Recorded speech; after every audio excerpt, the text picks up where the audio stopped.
Arraizan bigarren islariakin hasiko gea, Jon Iriberri,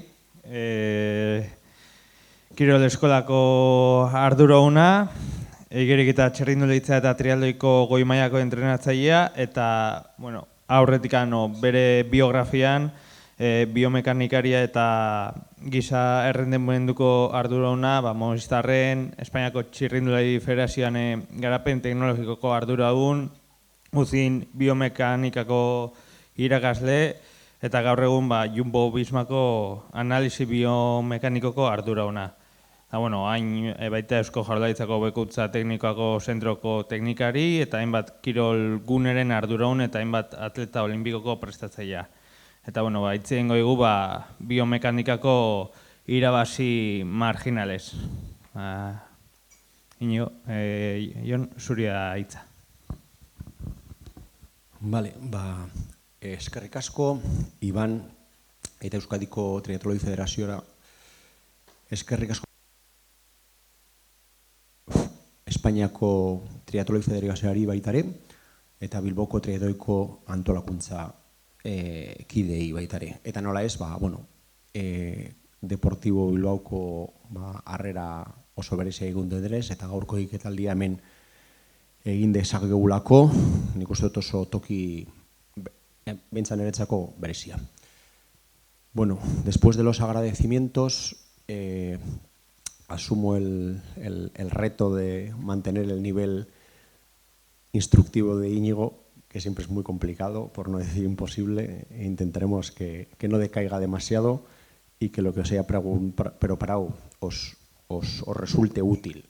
No sé si me pasará como a él, que ya las aplicaciones que hará el día de mañana van a ser un poco complicadas, pero igual alguna cosita sí que se puede modificar. Yo venía a hablar de las ganancias marginales, si realmente la biomecánica estaba metida dentro de ellas, que era un poco el reto que me había planteado Javi Chavarren, que era coorganizador de esta jornada y que de alguna manera quería oír hablar de ello. Entonces yo me he tomado la licencia de hablar de biomecánica tanto en natación como en ciclismo y en atletismo. En estas dos últimas mi expertise laboral es un poco mayor, pero he querido tocar un poco todos los palos porque había algo de información que podría ser interesante para quienes estáis aquí y quienes nos están oyendo. ¿De acuerdo?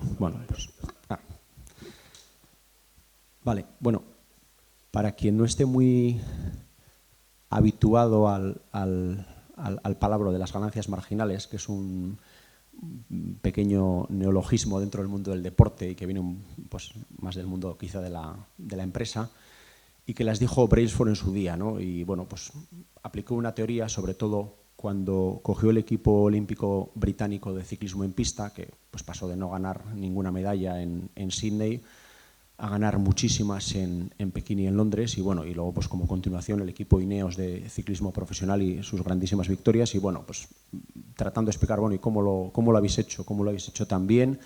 Decía, hemos descompuesto todos los factores que afectan al rendimiento y hemos propuesto mejorar al menos un 1% cada uno de ellos. Sumas todos los 1% y al final te da un aumento grande del rendimiento. Si esto es más verdad o un poco más de explicación para la gente, quizá no tenga importancia, pero por saber exactamente, porque voy a intentar responder a la pregunta de si la biomecánica es una ganancia marginal o no es una ganancia marginal dentro de todo este proceso. Aquí he puesto una pequeña foto en la que se ve cómo ha ido mejorando el tiempo en Hawái en los últimos prácticamente 20 años de los pros en valor medio y de los amateurs. Y es curioso porque estas ganancias marginales parece ser que a los pros les están sentando bastante bien, los tiempos van mejorando año a año y hay una tendencia clarísimamente a la mejora de ese tiempo. Sin embargo, esas ganancias marginales no se ven tan claramente en cuanto a tendencia en los tiempos amateurs, ¿no? Los grupos de edad, etc.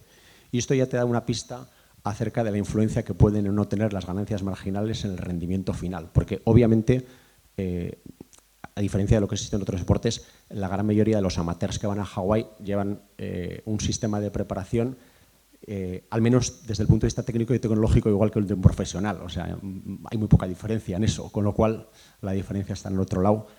Si es marginal o no, vamos a intentar verlo ahora. Vale. Por empezar, como es lógico, con la natación y un dato que puede ser interesante, simplemente el hecho de separar 12 grados entre los dedos mejora un 8,8% la función de agarre. Este es un estudio ya relativamente clásico, pero que ha sido renovado y de alguna manera se ha perpetuado el resultado, por así decirlo, y sigue siendo exactamente igual.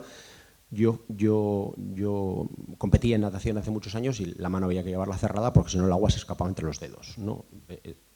Bueno, fue bastante antes de lo que sería esto, pero evidentemente las bases científicas también eran las que eran y bueno, pues aquel monitor en el Club Natación Arquiche, cuando veníamos aquí a nadar, a competir al deportivo, pues había que llevar la mano cerrada porque si no el agua se escapaba entre las manos. Casualmente pues era una recomendación bastante falsa y podemos conseguir una mejora aproximadamente, porque bueno, un 8,8% de la función de agarre, ¿qué quiere decir exactamente? Pues quiere decir que podemos conseguir 0,2 metros por segundo más de avance. Eso es una diferencia muy importante, nos puede dar aproximadamente una diferencia entre 3 y 6 minutos en un triatlón de larga distancia en el sector de natación, es mucha diferencia. Esto obviamente hay que practicarlo y de alguna manera pues es una pequeña ventaja que podemos obtener en la natación. Un pequeño ejemplo. Cuando hablamos del drafting, que es una de las características principales que se produce en la natación de aguas abiertas y concretamente en el sector de natación del triatlón, de alguna manera se supone que cada triatleta tiene una pequeña estrategia a la hora de poder saber qué es lo que va a hacer con seguir los pies del compañero o no seguir. Bueno, pues aquí hay cuestiones muy curiosas, ¿no? Como por ejemplo la disposición de A1, lo que se llama tradicionalmente coger pies, que puedes conseguir un 30 o un 50% de reducción del drag. Este 30 al 50% depende de esta pequeña distancia. Si la distancia es muy pequeña consigues un 50%, si la distancia es muy larga pues cae hasta un 20 o un 30%. Pero esto sería bastante bueno porque dices, bueno, me acerco todo lo que pueda y que sea lo que Dios quiere, pero cada vez que la mano toca el pie, la ventaja desaparece y es prácticamente como si no irías cogiendo pies. Con lo cual, es una situación muy ventajosa, pero a la vez alberga muchos riesgos, porque es fácil tocarle el pie al de adelante. Entonces, cada vez que lo tocas el pie, has perdido la ventaja. Y se propone que hay una reducción que es menor desde el punto de vista de lo que podrías ganar, pero que es menos, vamos a decir, complicada desde el punto de vista de ejecución técnica en la cual no vas a tocar. Y se trata de hacer lo que está haciendo la nadadora de la izquierda respecto a este otro, y es meter la mano a la altura del hombro del que va adelante. Aprovechas esta fina lámina de agua que hay aquí, lo he intentado representar con esta línea roja, es un poco las olitas que saca el nadador cuando va por delante, y si montas la cabeza en esa ola, por así decirlo, y insisto, la referencia sería el hombro a la altura de la mano del nadador, pues consigues un 20 o un 30% de reducción del drag y ahí no te arriesgas a nada porque el contacto, a nada que vayas un poco separado, pues no tiene por qué darse. En este, por ejemplo, la referencia sería un poco inadecuada porque la cabeza está por delante de la ola y eso hace la mano está a la altura de la cabeza y no a la altura del hombro del otro nadador, ¿no? Pues bueno, pues estos son cosas que se pueden mejorar. El drag, entendida como de alguna manera la fuerza resistiva, el conseguir este tipo de reducciones es muy importante. Entonces, claro, reducir un 20 o un 30% es una auténtica barbaridad. A nadar solo, a nadar en grupo, pues hay una diferencia terrible, ¿no? Entonces, cualquiera que se haya visto en la situación de nadar fuera de una piscina y nadar en grupo en aguas abiertas, pues entenderá que esto es una diferencia muy grande. Paradójicamente, pese a ser una diferencia tan grande, no todo el mundo tiene claro cuál es la estructura de natación que debería llevar o qué es lo que debería hacer, y mucho menos entrenarlo si no trabajas dentro de una estructura. Puedes saber cómo entrenas esto si no tienes más gente que esté dispuesta a ayudarte a hacer esto. Pretender hacerlo mañana sin haberlo enseñado, pues seguramente será complicado. Pero bueno, independientemente de eso, hay cosas que son interesantes que se pueden hacer y que dan unos resultados también pues, interesantes. Una pregunta que además ha tenido cierto grado de debate en los últimos mundiales de natación recientemente celebrados ha sido acerca de la efectividad de la patada. Es un debate relativamente constante en el mundo de la natación, ¿no? Pero bueno, ha habido un récord relativamente sonado con una nadadora que prácticamente no movía el tren inferior, ¿no? Esto está bastante descrito en la literatura hasta el punto de ver que hay una cantidad importante de nadadores que con y sin patada, el kick que se llama, nadan prácticamente lo mismo, ¿de acuerdo? Pero sucede algo muy interesante, que esta ventaja de alguna manera desaparece cuando hablamos de nadadores de diferente nivel. Cuando se nada a 1,1 metros por segundo, el hacer pies es beneficioso. Si nadas a 1,3 metros por segundo, esa diferencia deja de ser beneficiosa. Por lo tanto, se supone que los nadadores buenos podrían utilizar menos los pies, prácticamente solo para equilibrar lo que es el volteo de la respiración, y los nadadores que quizás sean más lentos sí que pueden utilizar una patada más larga. Luego, evidentemente, obviamos el hecho de que se pueda patear mal o hacer una patada que no sea demasiado buena. Pero son ventajas a la hora de saber a qué velocidad nadas y si tienes que utilizar las piernas o no tienes que utilizar las piernas, porque te pueden frenar en cierta medida. Vámonos al sector de la bici. Bueno, todo el mundo conoce, y depende de qué modalidad de triatlón estemos hablando, el efecto del drafting fruto del pelotón. Hay determinadas disciplinas de triatlón donde el drafting está permitido y otras que no lo está. Y entonces, bueno, pues vamos a hablar de las dos situaciones desde el punto de vista aerodinámico. Aquí veis lo importante que es la reducción cuando el ciclista está en la parte central del pelotón, donde las partes exteriores del pelotón se van prácticamente comiendo toda la resistencia, y según te vas metiendo en la parte central de los ciclistas, pues aquí vas muy protegido. Más expuesto desde el punto de vista de caídas, desde el punto de vista de situaciones que puedan darse, pero ahorrando mucha energía. Esta es la razón de que existan pelotones, tanto en el triatlón como en el ciclismo, o simplemente cuando se va a entrenar por ahí, ¿no? Que mucha gente quiere entrenar el grupo porque evidentemente vas más rápido, te cansas menos y de alguna manera pues el ejercicio parece que cunde más, independientemente que luego el gasto energético vaya a ser el mismo. Esto es un poco una visión más reducida acerca de cómo un grupo de 4 integrantes, nada que ver con un pelotón, pues podría obtener ventajas importantes. Y esto es curioso porque esta formación es una formación que no se ve habitualmente cuando se trabaja en equipo, se ve a la gente en fila de uno, y nunca se ve esta formación cuando se intenta arrastrar a un líder, por ejemplo, ¿no? Y sin embargo es una forma que nos permite ahorrarnos más energía que si irían en línea. Pero de momento yo en el ciclismo profesional no lo he visto. Aquí había un pequeño vídeo que es de la Universidad de Eindhoven, donde colaboran con nosotros para hacer estudios de aerodinámica para el equipo. Y es una representación gráfica de cómo son las potencias desde el punto de vista del primero, del segundo, del tercero y el cuarto, según va subiendo la inclinación a una velocidad de unos 30 km/h, que bueno, en el ciclismo profesional es relativamente habitual, y en el triatlón olímpico alto nivel también. Entonces, cómo a medida que va incrementándose la cuesta, la diferencia entre el primero y los de detrás es relativamente disminuida. Cuando se va en el llano, el primero gasta mucho y todos los demás van ahorrando bastante energía. Cuando subimos hacia arriba, pues esto disminuye. Pero incluso en un 10% a 20 km/h, que es subir rápido, pero es un 10%, del primero al segundo, tercero y cuarto hay una diferencia muy importante. Esto quiere decir que podrías pensar, bueno, ya subimos un 10%, pues la aerodinámica no tiene muchísima importancia. La aerodinámica tiene importancia casi siempre en el ciclismo de competición y en el triatlón de competición, incluso cuando vas a un 10%, porque del primero al segundo hay más de un 5% de diferencia, y eso en números de alto nivel es una diferencia muy grande. Vale, respecto a la posición individual, hay múltiples maneras de asirse a la bicicleta, sobre todo cuando estamos hablando de ciclismo de carretera. Quizá en el ciclismo de montaña es diferente, no hay muchas maneras de asir el manillar, pero aquí sí las hay. Y luego la forma de posicionar la espalda y el tronco. Bueno, pues esto se me ha movido un poco.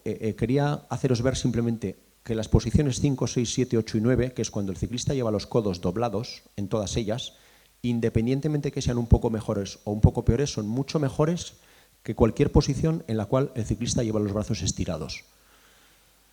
Cuando trabajamos con ciclistas de mucho nivel o ciclistas de no tanto nivel, todo el mundo parece que ha entendido el hecho de que si bajas el manillar y tiene mucha diferencia respecto al sillín, esto te puede permitir ganar en aerodinámica. Pues bueno, desafortunadamente es una falacia, porque en realidad lo que te va a hacer ganar en aerodinámica es el hecho de que tú seas capaz de doblar los codos. Claro, doblar los codos cuando hay mucha diferencia entre el sillín y el manillar es muchísimo más complicado, con lo cual es una pequeña paradoja. Si subirías el manillar y doblarías los codos, irías más aerodinámico que bajando el manillar si no doblarías los codos.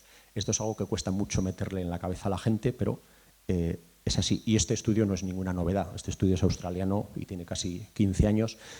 Y en estudios muchísimo más recientes sucede exactamente lo mismo. Aquí lo que se comparaba eran cosas un poco más modernas, ¿no? El estudio australiano son posturas clásicas con ciclistas muy clásicos. Aquí se llega a valorar incluso esta nueva moda de agarrarse a la parte delantera de la maneta, que es una forma, por así decirlo, de simular la posición de contrarreloj utilizando la forma de la propia maneta.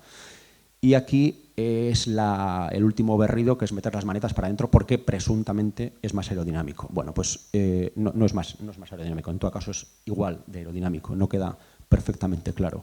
Pero lo que sí queda bastante claro que de ir en las manetas o ir en la parte de abajo del manillar, la gran reducción es cuando tú te pones aero en cualquiera de esas dos posiciones. Si no bajas la chepa y no bajas los codos, da exactamente igual cómo lleves la posición de la bicicleta. No vas a ir más aerodinámico, ni la bicicleta ni el conjunto entre tú y la propia bicicleta.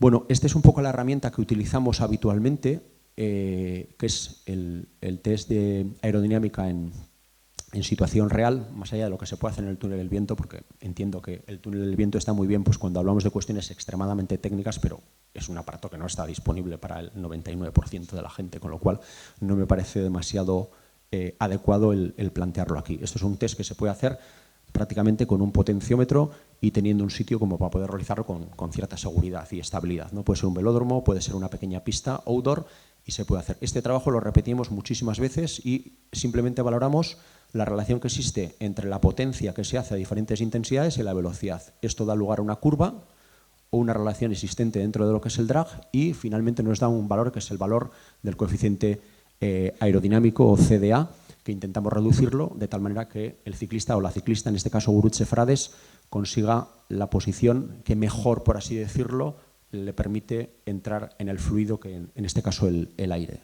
Y bueno, pues vamos variando diferentes posiciones del manillar, diferentes posiciones del casco, de la cabeza, de la espalda, etc., para conseguir optimizar eso y conseguir que con los mismos vatios pues vaya algo más rápido.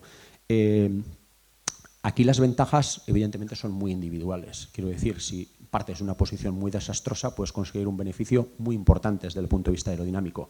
Si partes de una posición muy buena, el conseguirlo pues es un poco más complicado. En el caso de Gurutze, pues cuando empezamos a trabajar con ella, creo que tenía un CDA de 0,26 y ahora está prácticamente en 0,23. Es un aumento importante para una deportista de su nivel.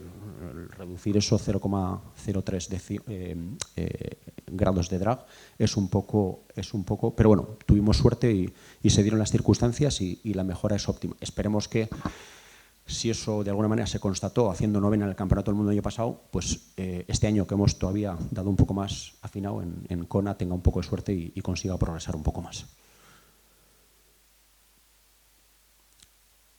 Para la disminución del CDA, bueno, ¿yo qué puedo hacer aquí mañana que me enfrento a la media distancia en Bilbao, ¿no? Pues bueno, normalmente la instrucción que se les da a los ciclistas fundamentalmente es encogerse y recogerse. Hay que conseguir que el ciclista sea la forma más agrupada posible, teniendo en cuenta que las piernas no tienes posibilidades de empequeñecerlas más, en principio, porque estamos haciendo ahora mismo bastantes experimentos para intentar reducir la altura del sillín respecto a la del pedal lo más posible, con lo cual en el futuro vamos a ver que los ciclistas van a ir totalmente agachados encima de los pedales porque, pese a que pueden hacer menos potencia, podemos conseguir ventajas aerodinámicas que lo compensen, ¿no? Estamos trabajando en ello y, bueno, y poco a poco creo que la tendencia va a ser ver los ciclistas con los sillines cada vez más bajos. Y cuando hablo de triatlón y de ciclismo creo que son tendencias que son perfectamente paralelas. En este caso, pues el encogerse, recogerse, tiene que ver pues con eso, con intentar reducir la distancia entre los apoyacollos y el retroceso del sillín, buscar una apertura que sea de la distancia biacromal o algo menos y conseguir que el ciclista, basándose en su propia elasticidad, se haga como una pelotita, ¿vale? Entonces, si conseguimos meter la cabeza, los brazos, los antebrazos, los hombros, el tronco, todo en una pelota que sea lo más mínima posible desde el punto de vista de diámetro, es probable que mejorará. Vamos a decir, la visión de todo esto tiene que ser algo parecido a un esquiador de velocidad de esquí alpino, por ejemplo, que intenta comprimirse lo más posible, porque de ello depende la velocidad, ¿no? Pues nosotros estamos en en ese punto, pero lógicamente el esquiador tiene un tipo propulsivo que es la cuesta abajo, pues nosotros tenemos que generar la energía y eso altera un poco esa relación, ¿no? Pero bueno, la visión es esa. Normalmente cuando trabajamos con el sillín intentamos alargar la posición hasta que se produzca una pérdida de potencia y se vea limitada. Intentamos de alguna manera alargar eso para que tenga una buena forma de ejecutar fuerza en los pedales sin tener que llevar el sillín demasiado alto, pero tampoco separarse mucho de los brazos, y eso es un poco la estrategia que estamos llevando actualmente a la hora de ajustar el sillín. Tenemos un problema añadido, que es que no todo el mundo es igual de estable encima del sillín, porque hacer esa bola o esa forma de bola con el triatleta, con el ciclista, entre comillas, es fácil. Lo difícil es que luego manifieste la potencia que tiene que manifestar con esa forma, y ahí hay que estar balanceándolo permanentemente. Lo que sucede habitualmente es que en determinadas posturas que no son extremadamente cómodas se produzca inestabilidad. Entonces, normalmente lo que hacemos es mapear el movimiento de las presiones del sillín y el movimiento de la pelvis hasta encontrar un equilibrio entre el confort, no confort, que aerodinámicamente sea correcto y que la potencia expedida sea la necesaria. Un trabajo pues muy complicado y que nos lleva mucho tiempo, pero bueno, al final pues es por lo que nos pagan. Cuando observéis a un triatleta, bien sea a vosotros mismos en esas fotos maravillosas que me imagino que os sacarán, o a otros, en este caso hemos cogido 2 referencias buenas para no herir sensibilidades y abrir una puerta a la esperanza. Si bien es cierto que las situaciones son distintas porque el triatleta de la derecha es muchísimo más grande que el triatleta de la izquierda y por lo tanto tiene una desventaja a la hora de hacer una posición, por así decirlo, más esférica, la tendencia sí que debería de ser la misma, ¿no? Entonces, lo he puesto aquí para que las diferencias sean lo suficientemente grandes y para que podáis ver dónde están las ventajas y desventajas y dónde podéis limar y dónde no podéis limar. La primera es la distancia que existe entre la parte de arriba de la cifosis dorsal, si es que la hubiere, y la parte alta del casco, ¿no? Entonces, esta distancia hay que intentar reducirla al máximo posible. Si podemos dejarla a ras, perfecto. No es fácil porque normalmente los ciclistas para poder ver tienen que levantar la cabeza y eso inmediatamente levanta el casco sobre la bicicleta. Pero se pueden encontrar diferencias muy importantes y esto es trabajable como casi todo encima de la posición de la bicicleta.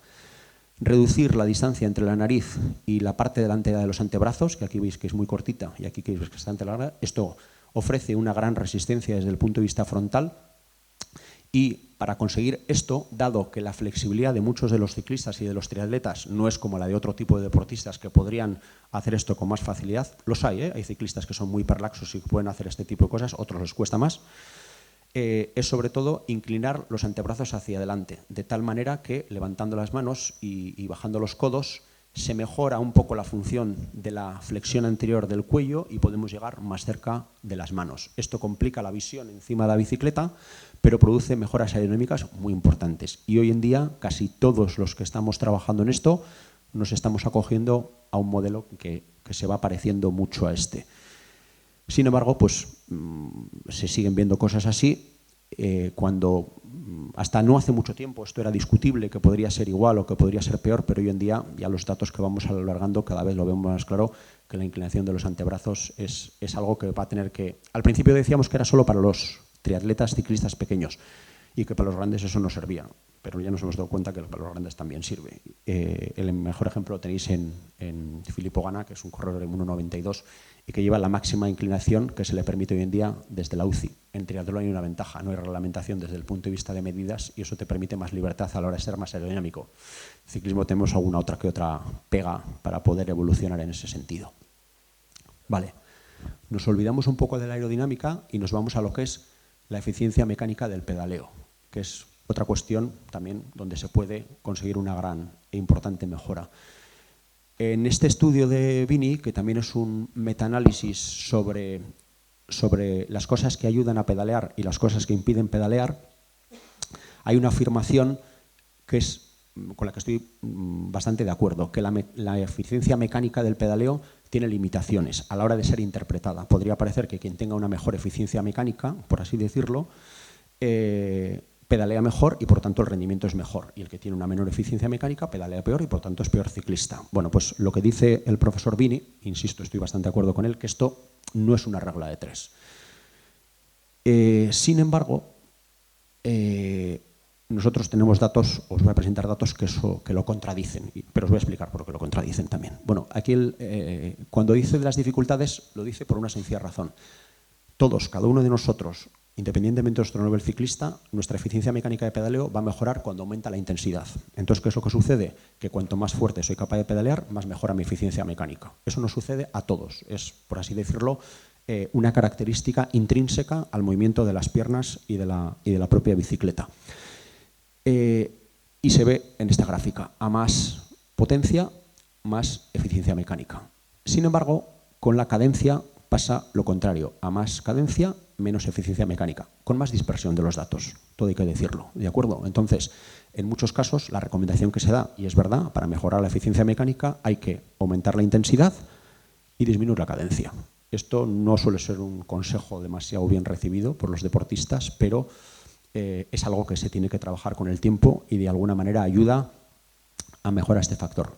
Estas son de alguna manera las cuestiones que limitan lo que de alguna manera he venido a referir en el anterior estudio, es la relación entre la intensidad y la eficiencia mecánica. Bajo ese punto de vista, nosotros, de acuerdo a nuestros cálculos, hemos comparado, este es el ranking del ciclismo internacional, o sea, en qué puesto están nuestros ciclistas, prácticamente todos los del primer equipo, entre los cuales tenemos varios que son los mejores corredores del mundo, de acuerdo a esta clasificación, que es una clasificación de puntos. Es bastante, claro, tener que entender que cogemos todos los datos de la temporada porque no es quién ha ganado el Tour de Francia o quién ha ganado el Giro de Italia. Para poder integrar todos los ciclistas dentro de este planteamiento, cogemos un ranking, que es un ranking de arrastre de puntos que se dan en todas las competiciones. Por lo tanto, si estás más arriba, eres mejor ciclista, y si estás más abajo, eres peor ciclista.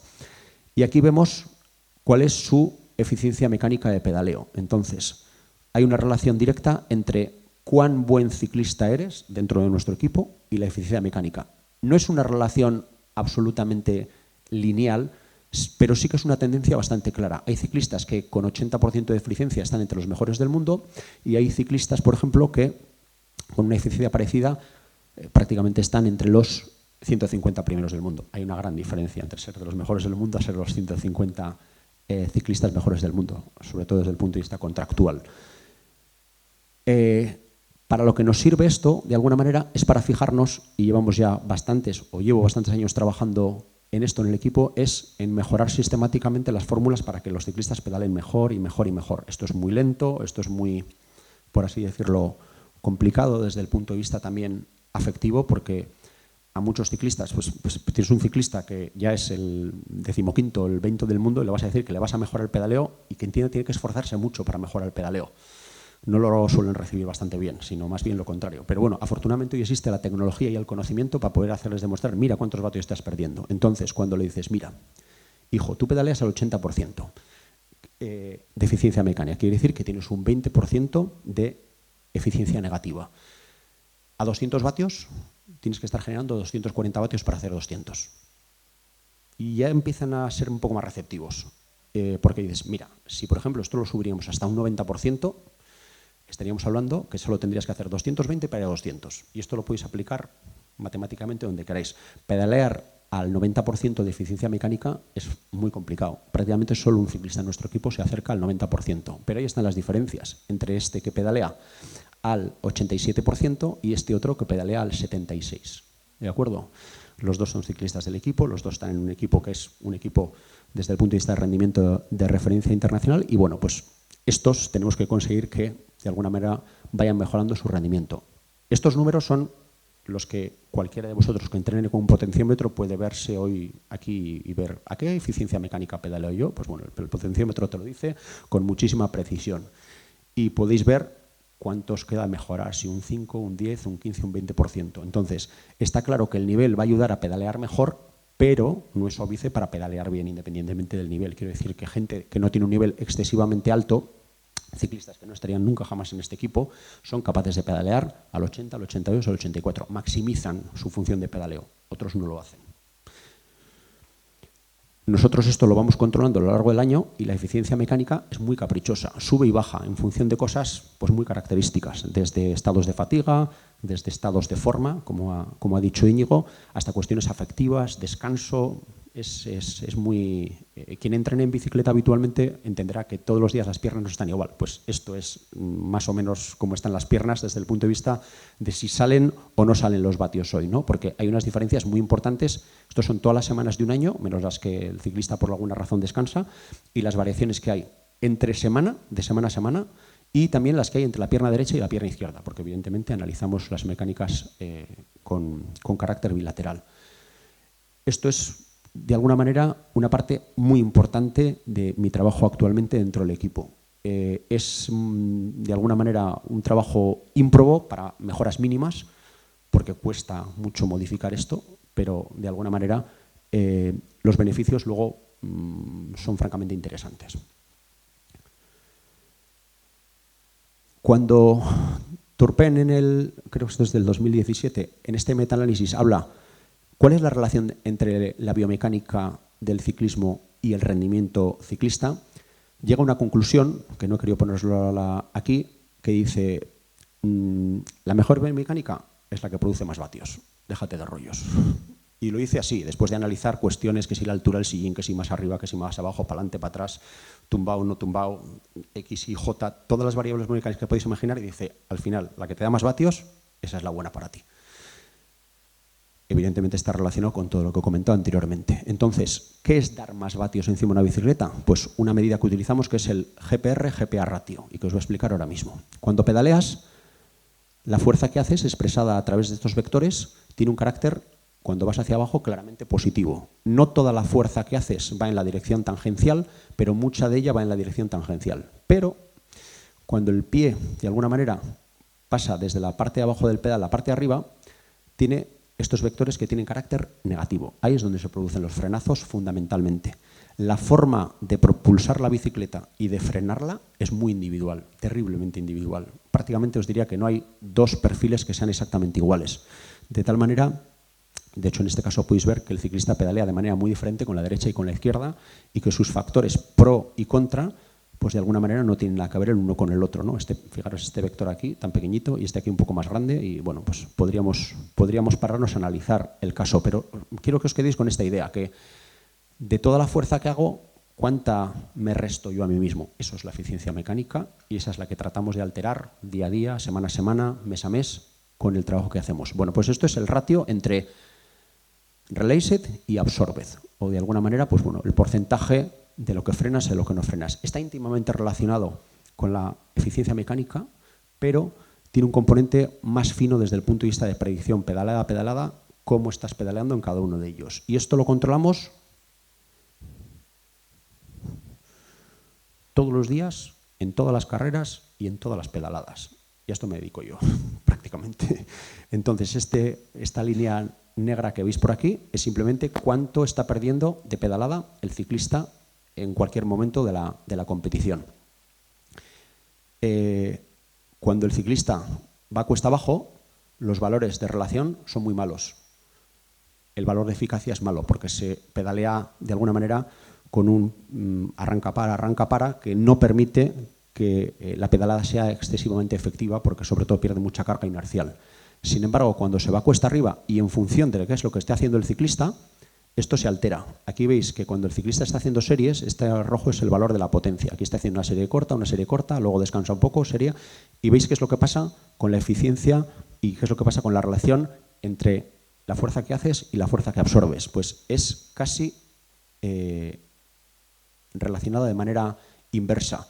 Cuando aprieta, esto baja, y cuando afloja, esto sube. Bueno, pues aquí lo que tenemos que intentar es que la línea negra sea siempre lo más baja posible, independientemente de la intensidad que esté haciendo. Lógicamente va a tener, como ya hemos dicho al principio, más facilidades con la intensidad es alta, pero de alguna manera el trabajo fundamentalmente es llevar esta línea roja prácticamente hasta aquí abajo. En muchos momentos estamos por debajo del 10%, son valores muy buenos, pero intentamos dejarlo a cero porque en algunos casos incluso es posible. Si cogemos la relación que hemos visto antes entre el puesto que ocupas como corredor y la cantidad de índice que tienes de pérdida de pedaleo, se produce otra relación muy directa entre los mejores pierden menos vatios y los peores pierden más vatios. Y eso es otro concepto de eficiencia, en este caso más fino incluso que relación que os he enseñado antes. Con lo cual, nuestra labor es reducir este índice de potencia de frenado, o potencia perdida, si queréis llamarla así, lo más posible. Tenemos ciclistas que solo frenan un 7, un 8, incluso un 10%, pero también tenemos ciclistas que pierden un 18 y un 17%. Es demasiado para un ciclista profesional de alto nivel. Quizá es posible que estos ciclistas tengan menos experiencia y llevemos menos tiempo trabajando con nosotros, con lo cual uno de los factores de evolución que se ve no solo cuánto progresa el ciclista, sino el margen de progresión que tiene. Quiero decir que si nosotros vemos que un ciclista es capaz de evolucionar en su manera de pedalear y cada vez es capaz de pedalear más, pues eso tiene mucho que ver con el número de años que va a estar en el equipo o con el número de años que no va a estar dentro del equipo.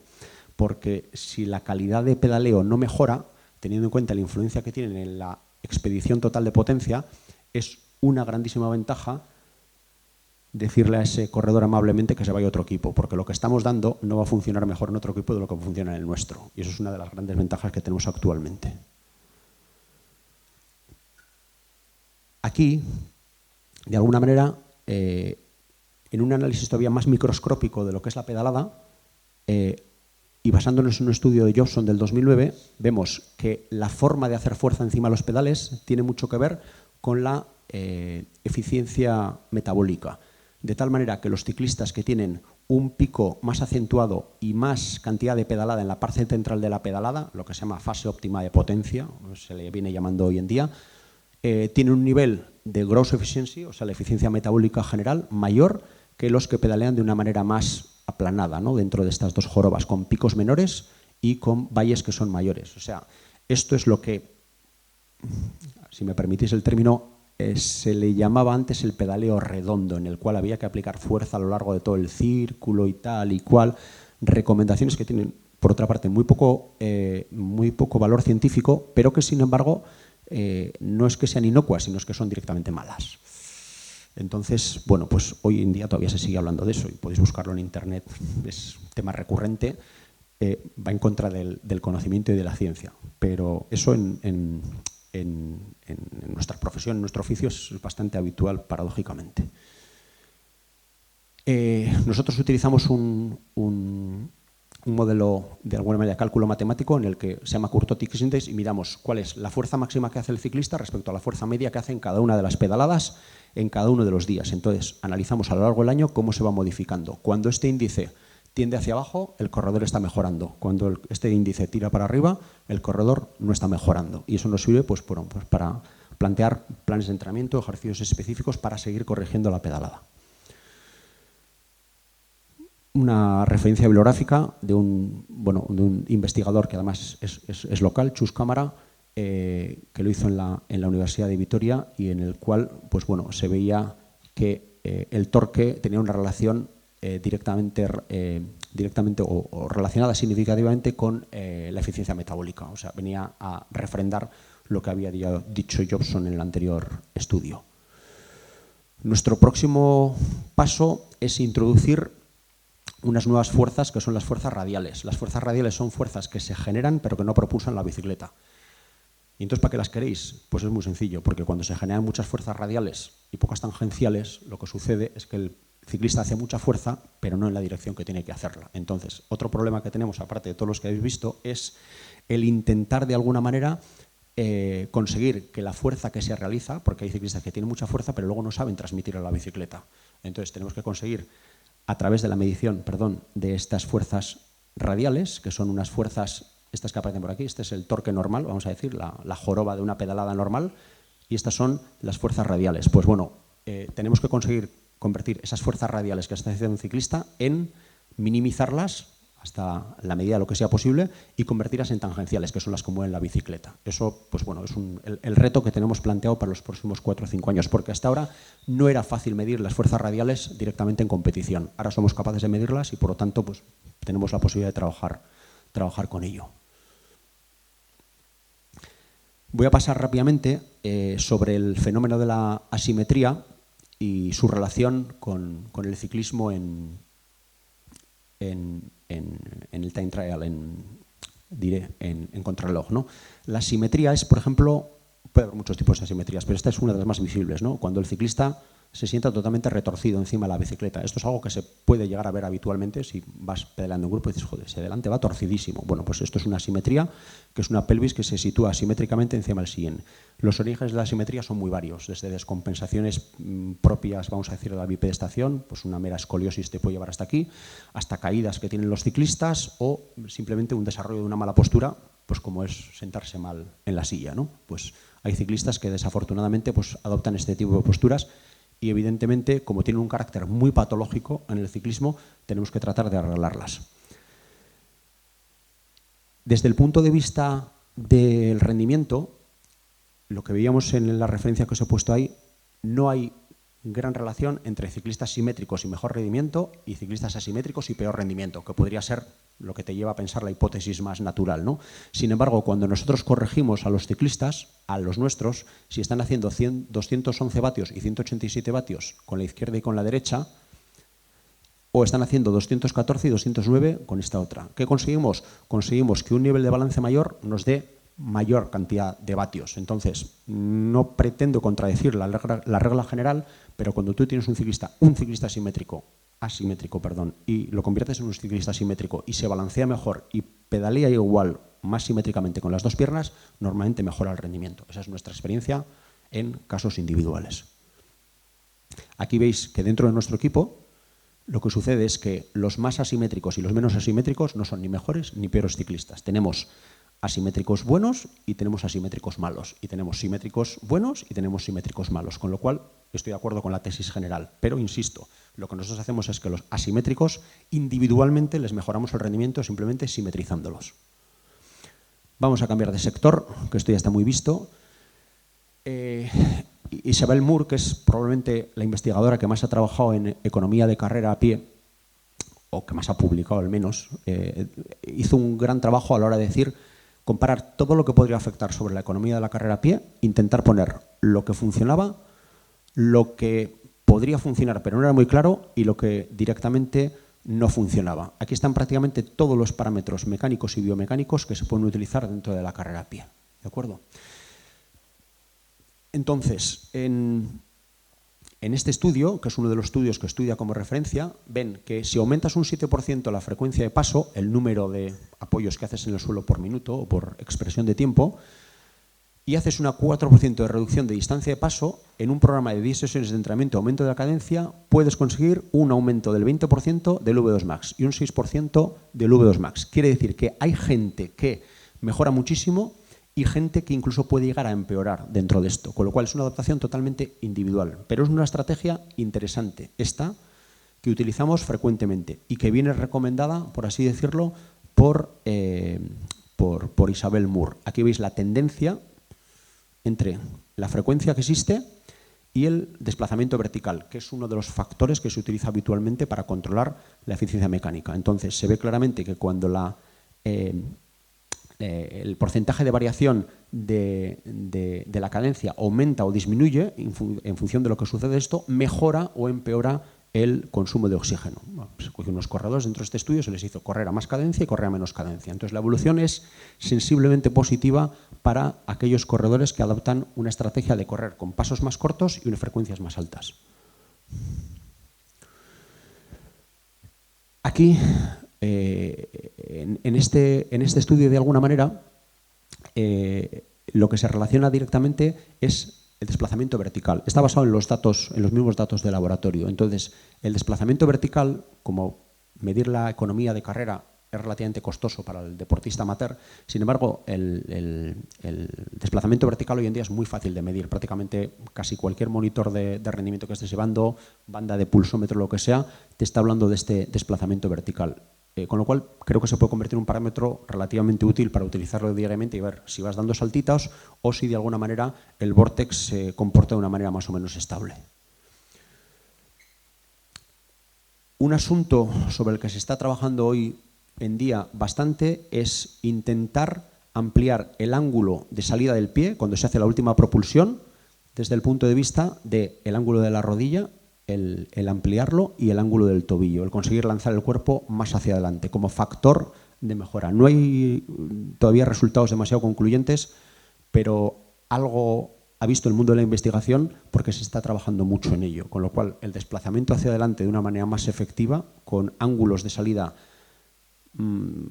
por así decirlo, más extensos de lo que se utilizan habitualmente, podría ser una de las ventajas que podríamos encontrar en el futuro. A partir de aquí, y en un estudio de Vanover que me parece muy interesante y que es relativamente reciente, se describen 4 formas de correr. Este es el movimiento, por así decirlo, del centro de gravedad. De estas 4 formas de correr, que son corredores que se han puesto a correr y de alguna manera se les ha clasificado en función de ello, veis que hay ciclistas que saltan más, unos que saltan un poco menos, otros saltan un poco menos y otros prácticamente van alineados. Y luego hay que ver cuánto tiempo están en contacto con el suelo y cuánto están en contacto, de alguna manera, sin contacto en el suelo, lo que se llama la fase aérea, ¿no? Pues bueno, conviene entender que los ciclistas que saltan mucho, de alguna manera, pasan mucho tiempo en el aire, pero ese tiempo que pasan en el aire no lo aprovechan para ir hacia adelante, sino lo que hacen es saltar, ir hacia arriba y hacia abajo. Y sin embargo, hay un tipo de corredor que sabe manejar muy bien el centro de gravedad y lo mantiene estable. Bueno, pues esto tiene que ver muy directamente con el tiempo que estás en contacto en el suelo y con lo que hemos hablado acerca de la frecuencia. Si pretendes dar un paso demasiado grande, es muy posible que te obligues a ti mismo a saltar porque no puedes desarrollar la parábola que sería interesante, ¿no? Esto tiene que ver con las condicionantes neuromusculares a la hora de propulsarte dentro del suelo. Pero, en resumen, el hacer lo que se llama overstride, técnica del paso largo, que ha sido en algunos casos muy usada por entrenadores en el pasado y que tiene un gran fundamento en carreras de velocidad y en carreras de medio fondo que sean rápidas, en ejercicios sostenibles durante largo tiempo está bastante en entredicho. Primero, porque no parece ser que vayas más rápido realmente, y segundo, por la sobrecarga muscular que puede generar entre sesión y sesión, con lo cual en el futuro creo que iremos viendo progresivamente reducciones en la longitud de paso, tanto en pruebas de atletismo, de fondo siempre, como en pruebas de triatlón. Y es una estrategia que tiene un componente de previsión de lesiones que es también interesante. La prevención de la lesión, al fin y al cabo, en el running es una de las grandes batallas, porque de los 3 ejercicios que se realizan en el triatlón, evidentemente es el más lesivo de los 3 y donde estadísticamente más gente cae. Entonces, todo lo que se puede hacer para correr de tal manera que la técnica facilite el hecho de que yo no me vaya a lesionar, pues es francamente bienvenido e interesante, independientemente de que lo corra más o corra menos. Muchas veces el problema es llegar a la competición sin tener pues 200 averías por ahí por las piernas, ¿no? Que al final te van a impedir rendir al máximo nivel. Este es Jamín Bendaud, que es el mejor corredor de fondo con el que yo he trabajado y que de alguna manera empezamos a aplicar esto. Esas son las pruebas que realizamos dentro del laboratorio. Lleva unos sensores colocados para saber cuál es cada uno de los movimientos, los impactos que desarrolla sobre el suelo. De alguna manera monitorizamos qué es lo que está haciendo y nos sirve para valorar exactamente cuál es la forma más efectiva de correr para él.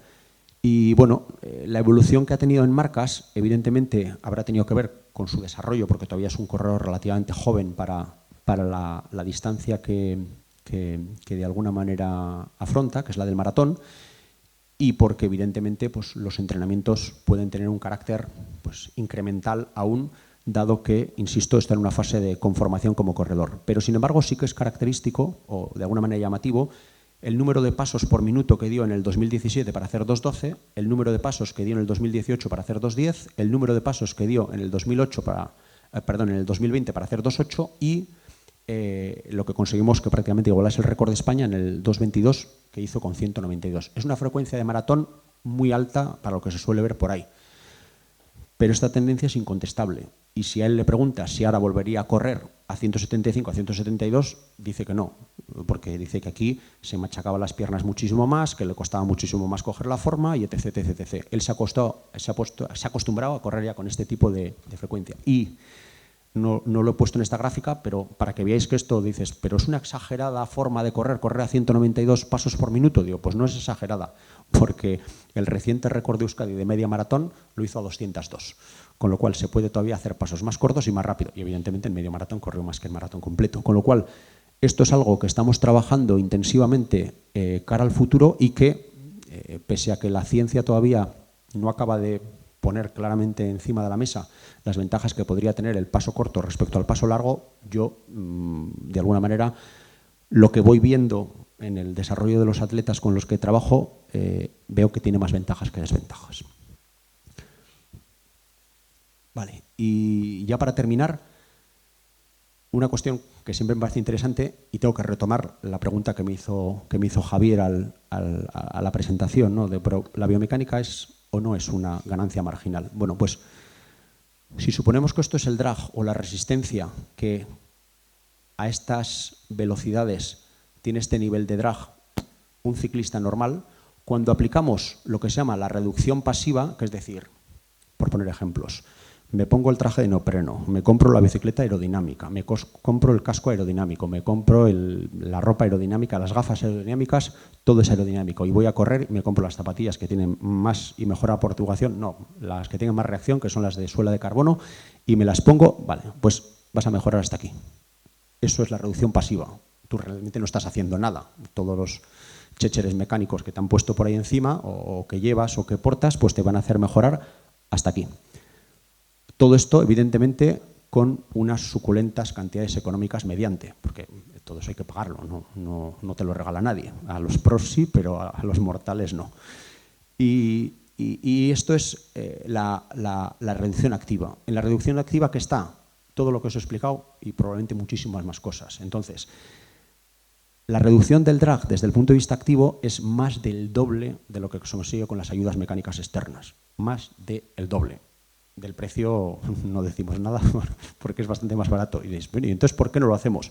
Pues es sencillo, porque aquí no tienes que utilizar el nódulo frontal del cerebro para nada y aquí lo tienes que estar utilizando todo el rato.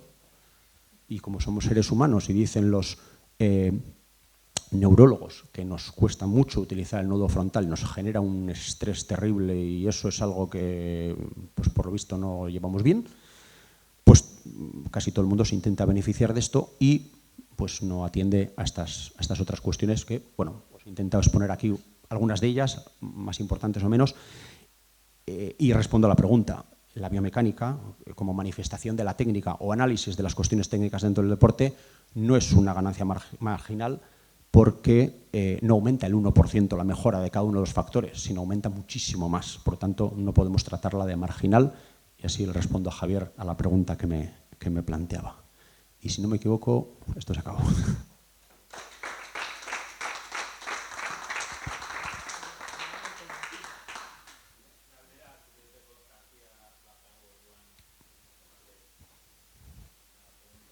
Se me ha ido un poquito el tiempo, pero perdón.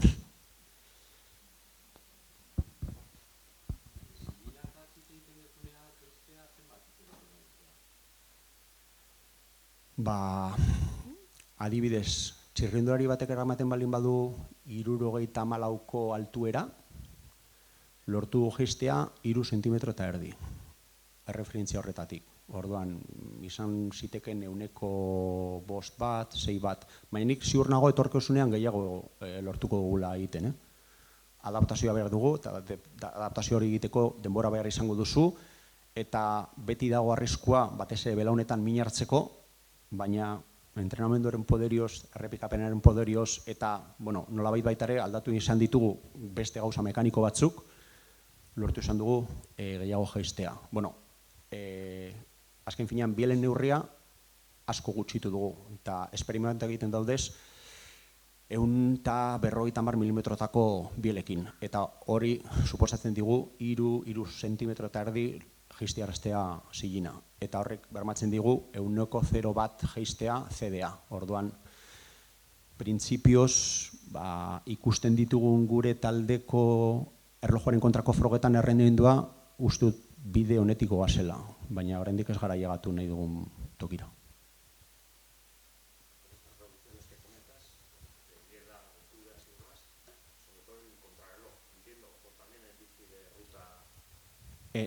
Estoy hablando en bici de contrarreloj fundamentalmente, porque primero la bici de ruta tiene otras connotaciones y otros condicionantes, y si bien la bicicleta de ruta es muy importante desde el punto de vista aerodinámico, no es solo aerodinámica. Sin embargo, en contrarreloj te puedes permitir el lujo de generar menos vatios si mejoras la resistencia aerodinámica. Ahí hay un balance que lo puedes, de alguna manera, lo puedes compensar.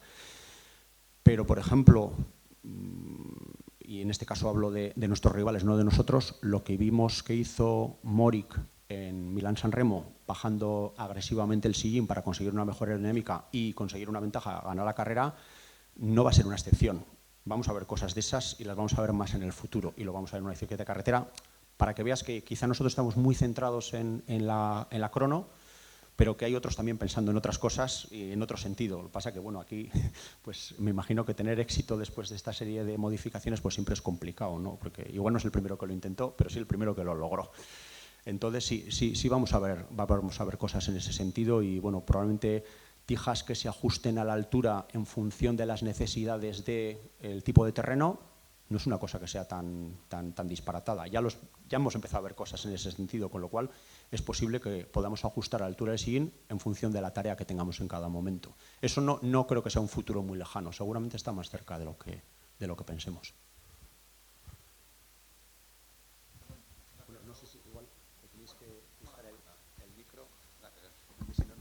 Gracias, John, por la presentación.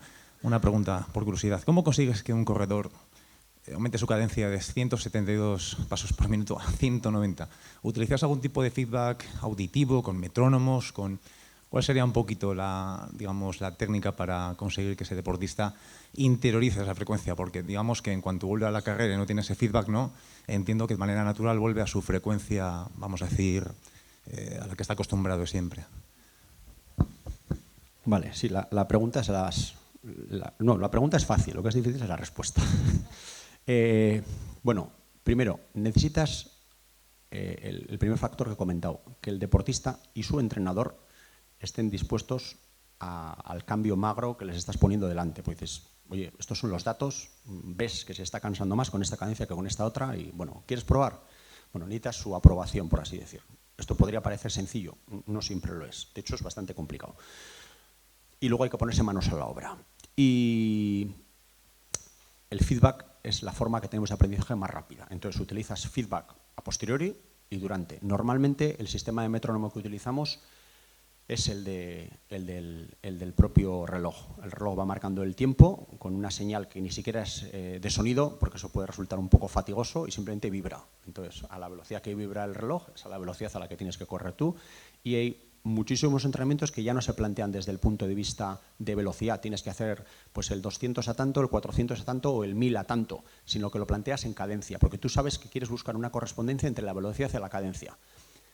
La velocidad se puede conseguir de maneras distintas, largo paso, corto paso, pero como el condicionante desde el punto de vista motor que tú quieres aplicar es el de la cadencia, le dices, vas a correr a esta cadencia, y de alguna manera prevalece la tarea motora de ir a una cadencia que ir a la velocidad. Tengo experiencias no excesivamente buenas diciendo, corre a esta velocidad, pero hazlo a esta cadencia.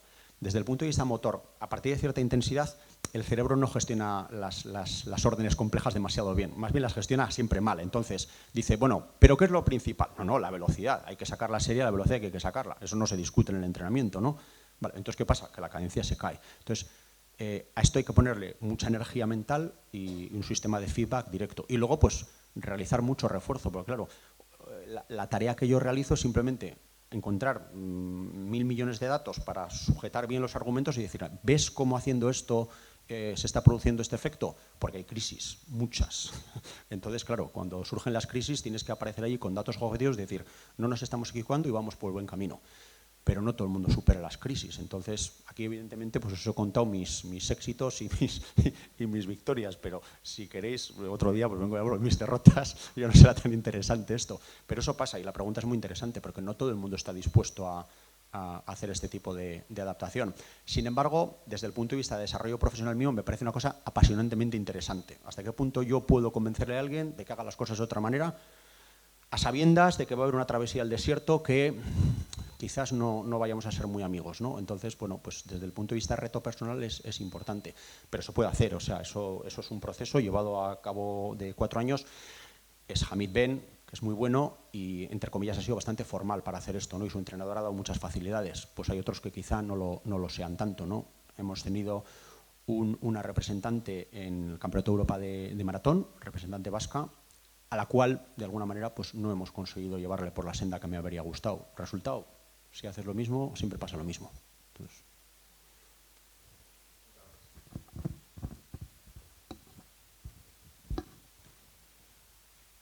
sí, nos has comentado muchos datos de resultados personales de cada deportista. Me ha parecido entenderte que un no resultado adecuado en los diferentes parámetros puede suponer la rescisión del contrato. Y luego otra pregunta también ya de paso. Te he entendido que en el ciclismo se trata de que la postura sea lo más forzada para ofertar la menos resistencia al aire, ¿no? Entonces, desde el punto de vista de la circulación, ¿habéis estudiado los diferentes efectos cuando la persona adquiere la postura normal?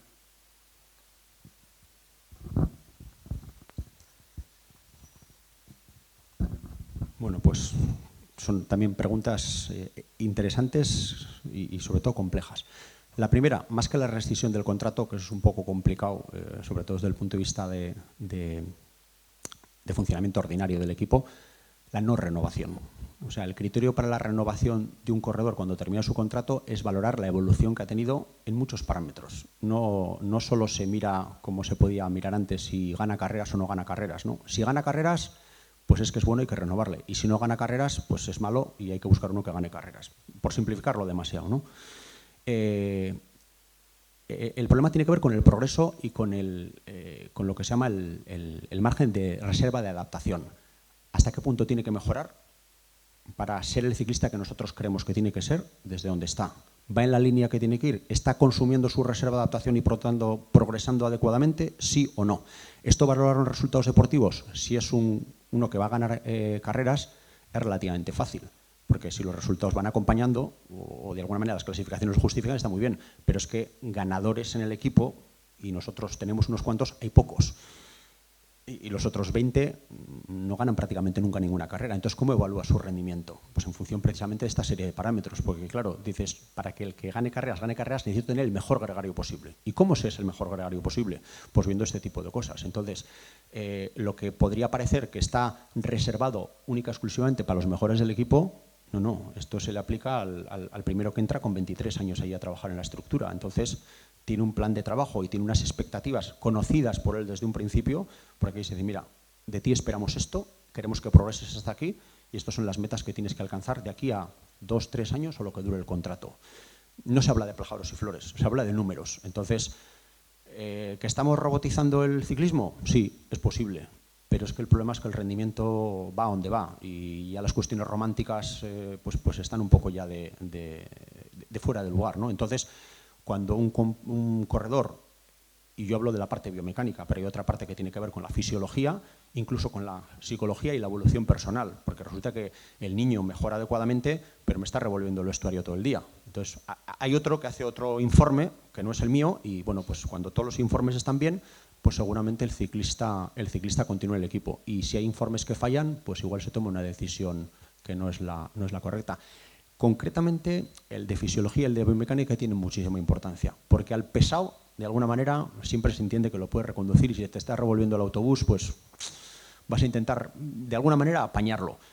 Pero si es un ciclista que no atiende a las cuestiones y a la filosofía del equipo de mejora constante, con el esfuerzo que se está realizando por parte de todo el mundo que está alrededor suyo, es una especie de falta de respeto hacia todos los demás, ¿no? Entonces, yo ya no sé si es porque el ciclista no quiere mejorar o porque no sabe mejorar o porque no puede mejorar, pero el resultado va a ser el mismo. Y es que seguramente aquí, si no estás dando a la talla que se te exige, porque el rendimiento desafortunadamente es eso, es una selección darwiniana. Entonces, si no llegas ahí, pues es posible que te despachen de aquí, ¿no? Entonces, bueno, pues desafortunadamente otra cosa que te enseñan también es a no generar lazos afectivos excesivamente fuertes con ellos, sino más bien a que te apartes. Eso es algo que yo he aprendido habiendo estado en equipos de vamos a decir, un ambiente más familiar, más cercano, un ambiente más latino, llamémosle si queremos, Italia, España.